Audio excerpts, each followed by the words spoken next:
Hello everyone, my name is Lowko and welcome to some more StarCraft 2 Heart of the Swarm. Today I'm gonna show you one of the dirtiest strategies that you can possibly ever execute as a Protoss player. Yesterday I decided to actually ladder up in the North American server as a random. So I'm actually playing the Protoss pieces in this game, and my opponent is going to be a Zerg player who spawned all the way on the other side of the map right here. And I believe he was either like a high platinum or diamond level Zerg or whatever. I don't know exactly. But today, you know, obviously I was still ranking up this account because I really haven't done very much. But today I'm going to show you one of the easiest all-ins ever while I am being absolutely terrible as Protoss. So this is one thing you need to keep in mind. I am not very good at Protoss, okay? I don't really know how to play Protoss very well, but I have a decent understanding from playing a lot of Zerg versus Protoss on how this matchup works. And hopefully I'll be able to show you how to play very, very dirty and disgusting strategies against your friends whenever they challenge you to try and beat their Zerg. Okay, so here's what's gonna happen. I'm gonna make a lot of gateways, and then I'm gonna warp in on the other side of the map. That is my plan right now. I know it sounds like a very easy plan, and honestly, it really is. Now, there's a couple key factors to this build, and I'm gonna go over those very shortly. But I have to keep in mind that this is a very simple strategy to execute. Not gonna lie. Not gonna lie, for any Protoss players out there that want to have some easy wins every now and then because you don't feel like playing long-ass macro games, this is probably the easiest 2-base all-in you will ever see. Alright, so this build order starts with a Nexus first. Now you could go for a standard gate expand or a forge fast expand or any of that shenanigans. But I like going Nexus first. I do scout pretty early on with a probe just to verify that my opponent is going for like a quick hatchery himself, and he indeed did so. So right now I know that I am safe to go for that base as well myself. And I'm gonna put down my Nexus right around 17 supply. So really a pretty standard Nexus first timing right now. And I know it's safe because my opponent went for that really quick expo. Now, the key to this build is to let your opponent not know that you're going for this build, okay? And that is obviously true for any kind of 2-base all-in, but especially for this one because it is extremely cheesy.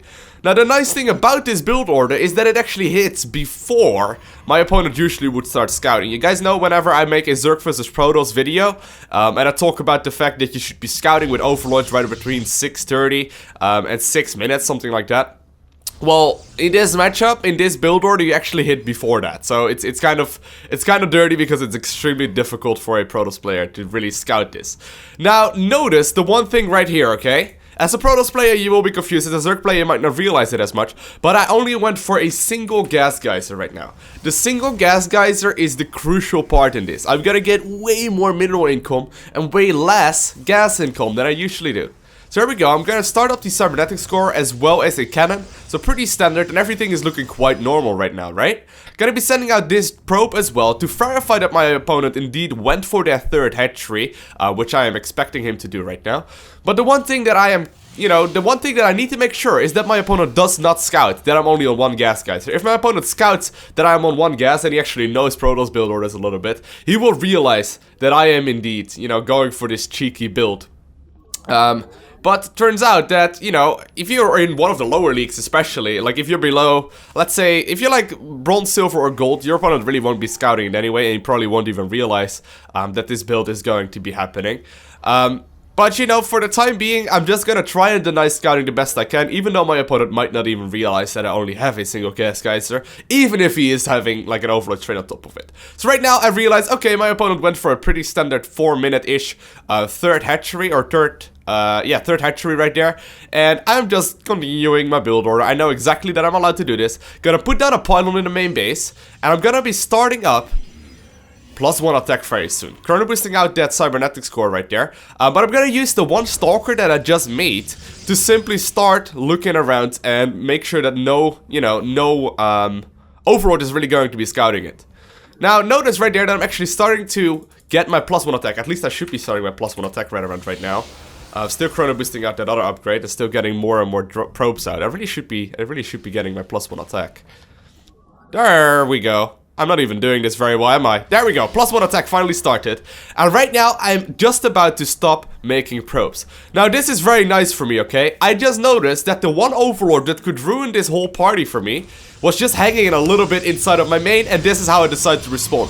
I decided to get a ton of gateways. Still on 1 gas geyser, still just about to finish up my probes, and in total, I'm gonna go up to 8 gases.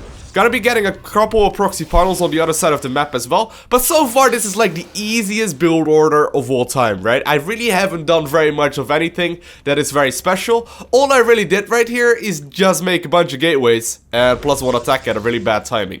Now, I also got my mothership core eventually, but because it turns out I can actually make that. And very soon, I'm gonna be moving across the map right when my gateways finish up. Now, he does manage to find my proxy pylon probe right there. No biggie, because I am allowed to simply finish it off anyway. I have a couple more pylons across the map as well, so we don't really need to worry.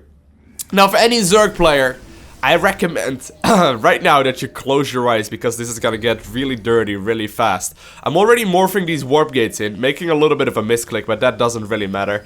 And I'm gonna be adding all of these units to my control group, and I'm still chrono boosting out +1 attack. Now, the nice thing about +1 attack is that normally Zealots versus Zerglings require 3 hits. So a Zealot needs to hit the Zergling 3 times in order for it to die. Right now though, when I have +1 attack, I only need 2 hits. So effectively speaking, Zealots become about 50% stronger versus Zerglings when you give them +1 attack. So that is an absolutely crucial upgrade right here, meaning that my army is a whole lot stronger. Now, what I'm gonna do is simply just a move towards his base. I'm gonna wait for 1 more round of warpins, I think. Yeah, I think that's exactly what I'm doing right now. Even though I have 8 gateways, I still can't spend everything. But here we go.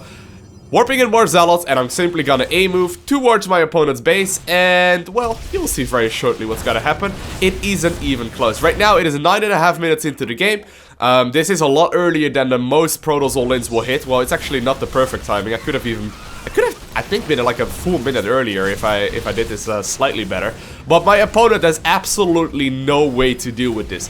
Him not scouting that I went for that super quick gas geyser and then only went for 1 gas geyser in total basically ended the game right here. Now, whenever you are playing Zerg and you're trying to learn from this and you're like, Loko, how the fuck do I beat this? Well, all you need to do is know that there is 1 gas in the main, okay? Off of 1 gas geyser, a Protoss player really can go only for, I think it's 3... Yeah, I think it's 3 build orders in total. It is either like an 8 gate or like a 7 gate, which I guess count as 1, but it's kind of 2 builds.